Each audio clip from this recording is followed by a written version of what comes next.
కేంద్రంలో 10 ఏళ్లుగా అధికారంలో ఉన్న బీజేపీ దివ్యాంగులు, వితంతువుల పెన్షన్లు పెంచలేదన్నారు మంత్రి సీతక్క. పారిశ్రామికవేత్తలకు 16 లక్షల కోట్లు రుణమాఫీ చేసిన మోదీ సర్కార్ రైతు రుణమాఫీ చేయలేదని విమర్శించారు. అసెంబ్లీలో బీజేపీ నేత ఏలేటి మహేశ్వరరెడ్డి ఆరోపణలకు కౌంటర్ ఇచ్చారు. విభజన హామీలు అమలు చేయకుండా బీజేపీ నేతలు ఊకదంపుడు ఉపన్యాసాలు చేస్తున్నారని మండిపడ్డారు. కోటి మంది మహిళలను కోటీశ్వరులను చేస్తామంటే ఎగతాళి చేయడం బీజేపీ నేతలకే చెల్లిందన్నారు మంత్రి సీతక్క. అంతకుముందు కాంగ్రెస్ పార్టీ అన్ని వర్గాలకు ఇచ్చిన హామీలను అమలు చేయడం లేదని విమర్శించారు ఏలేటి మహేశ్వరరెడ్డి.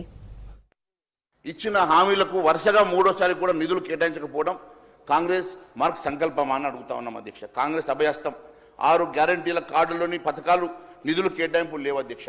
మహాలక్ష్మి నెలకు 2,500 సాయం చేస్తామన్నారు. రైతు భరోసాలోని 3 హామీలకు సరిపోవు నిధులు పెట్టలే. ఇందిరమ్మ ఇల్లు నిర్మాణానికి ఇప్పుడు కేటాయించిన నిధులు సరిపోవు. గతంలో పోలిస్తే భారీగా కోతలు విధించారు. యువ వికాసం విద్యార్థులకు 5 లక్షల విద్యా భరోసా కార్డు నిధులు లేవు. చేయూత పెన్షన్ పెంపునకు నిధులు లేవు. ఈ గ్యారంటీ కార్డు హామీలు కాకుండా ఇంకా నిరుద్యోగ భృతి, 10 పంటలకు బోనస్ అన్నారు. అంబేద్కర్ అభయహస్తం వంటి పథకాలకు వరుసగా 3వ బడ్జెట్లో కూడా నిధులు ప్రస్తావన చేయలే అధ్యక్ష. కాంగ్రెస్ ఇచ్చిన అభయహస్తం హామీ 6 గ్యారంటీల అమలుకు అవసరమయ్యేటువంటి నిధులు 1,16,000 కోట్లు కానీ ప్రభుత్వం కేటాయించింది ఎంత అధ్యక్ష? ప్రతి మహిళకు రావాల్సినటువంటి 2,500 సాయం లేదు. వృద్ధులకు ఇస్తామన్న 4,000 పెన్షన్ లేదు. అన్నదాతకు ఇస్తామన్న 15,000 రైతు భరోసా లేదు. రెక్కాడు డొక్కాడని రైతు కూలికి 12,000 రూపాయలు ఇస్తామన్నా మరి లెక్క ఇక్కడ కాలేదు. ఆటో డ్రైవర్లకు 12,000 ఇస్తామని చెప్పేసి మరి వారి కోసం ఎక్కడ ఆలోచన చేయలేదు. యువ వికాసం కింద విద్యార్థులకు 5 లక్షల కార్డు లేదు. తెలంగాణ కోసం పోరాడిన ఉద్యమకారులకు 250 గజాల ప్లాటు లేదు. పేద విద్యార్థులకు ఫీ రియంబర్స్మెంట్ లేదు. చేతిలో పని లేని నిరుద్యోగికి భృతి లేదు. ఆడబిడ్డ పెళ్లికి ఇస్తామన్న తులం బంగారం లేదు. దళితులకు దళిత బంధు లేదు. గిరిజనులకు గిరిజన బంధు లేదు. గొల్ల కుర్మలకు గొర్రెల పంపిణీ లేదు. చేనేతలకు రుణాలు లేవు. అన్నీ లేవు లేవు లేవు. కానీ అధ్యక్ష, ఈ ప్రభుత్వానికి అంకల గారెడికి కొదవలేదు. పేదల కళ్ళలో కారం కొట్టి అబద్ధాలు హస్తానికి అలుపులేదు. రాష్ట్రాన్ని ముంచేసి అప్పుల కుప్పకు అడ్డు అదుపు అంతకంటే లేదు అధ్యక్ష. చాలా వచనాలు బాగానే పలుకుతా ఉన్నారు మా మహేశ్వరరెడ్డి అన్న. కానీ 2014 తర్వాత మీ గవర్నమెంట్ ఇప్పటి వరకు సెంటర్లో ఉంది. కనీసం ఇవాళ మరి దివ్యాంగులకు ఇచ్చే 300 పెన్షన్ గంతే ఉంచిరు మీరు. అదేవిధంగా వితంతులకు ఇచ్చే 200 ఉంచిరు, అది పెంచలేదు. అదేవిధంగా ఇవాళ నల్ల చట్టాలను తీసుకొచ్చి ఎన్నో ఇబ్బందులు పెడితే మా రాహుల్ గాంధీ గారి యొక్క పోరాటంతో దిగొచ్చారు. వ్యవసాయం గురించి మీకు మాట్లాడే అర్హత ఉందా అధ్యక్ష?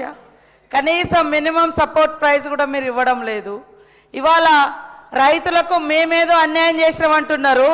16 లక్షల కోట్ల రూపాయలు మరి పెద్ద పెద్ద బడా బాబులది మాఫీ చేసిరు. కానీ దేశవ్యాప్తంగా ఉన్నటువంటి రైతుల యొక్క రుణమాఫీ ఎందుకు చేయలేకపోతున్నారు అధ్యక్ష? చేయాలి కదా అధ్యక్ష. ఈ దేశం వ్యవసాయక దేశం అధ్యక్ష. అత్యధికంగా వ్యవసాయం మీద ఆధారపడి ఉండే దేశము. ఈ దేశానికి మీరు 10-12 సంవత్సరాలుగా ఏలుతున్నారు. మరి మీ ఉద్దేశంలో ఎట్లుంటుంది అధ్యక్ష? వాళ్ళ ఉద్దేశంలో సబ్సిడీస్ ఇస్తే సోమరిపోతులు అవుతారని మాట్లాడుతూ ఉంటారు. కాబట్టి ఈరోజు మీరు మాట్లాడే ముందు ఇక్కడికి ఈ రాష్ట్రానికి మీరు ఏమి ఇస్తున్నారు? కనీసం ఏమన్నా వేతనాలు పెంచిరా? ఈవెన మీరు ఒప్పుకున్న గవే 2014లో కాంగ్రెస్ పార్టీ దిగిపోయేటప్పుడు ఉన్నటువంటి వేతనాలనే దివ్యాంగులు కావచ్చు, విడోస్ కావచ్చు, అంగన్వాడీస్ కావచ్చు, గవే కంటిన్యూ అయినాయి. ఇక్కడ వచ్చిన రాష్ట్రాలు పెంచుకుంటూ వచ్చినాయి కానీ మీరు ఇవ్వలేదు. కొత్తగా రేషన్ కార్డుల కోసం, రైస్ కోసం కూడా మీరు కొత్తగా ఎలాంటివి ఇవ్వలేదు.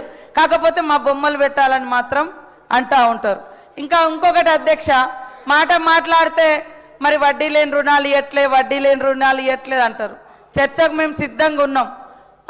ఇప్పటి వరకు 57,000 కోట్ల రూపాయలు ఇచ్చినాం. దాంట్లో 1,300 కోట్లు వడ్డీ చెల్లించినాం. మిగతాయి చెల్లిస్తాం ఖచ్చితంగా. అష్టదిగ్గజాలు ఇక్కడ ఉన్నాయి.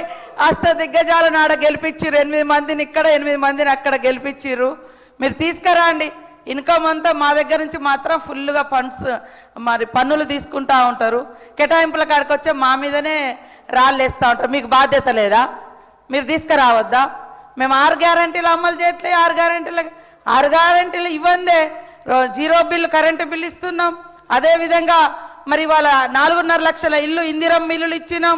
అదేవిధంగా మహాలక్ష్మి ఇచ్చినాం, బస్ ఫ్రీ ఇచ్చినాం. ఇవన్నీ ఇవాళ బోనస్ ఇస్తున్నాం. అదేవిధంగా రైతు భరోసా కింద మరి డబ్బులు ఇవ్వడం జరుగుతుంది పెంచి. ఇవన్నీ ఇస్తూనే ఉన్నాం సార్. ఊకదంపుడు ఉపన్యాసం లెక్క ఇస్తలేరు. ఒకటి రెండు ఉన్నాయి, ఇస్తాం తప్పకుండా. మీరు అక్కడ రాష్ట్రాలలో ఇవ్వకుండా ఎగ్గొట్టినట్టు కాదు. మా ఆర్థిక వ్యవస్థ ఇబ్బందులలో ఉంది కాబట్టే మేము ఆగినాం సార్. తప్పకుండా మాకు ఆ చిత్తశుద్ధి ఉంది, ఇస్తాం.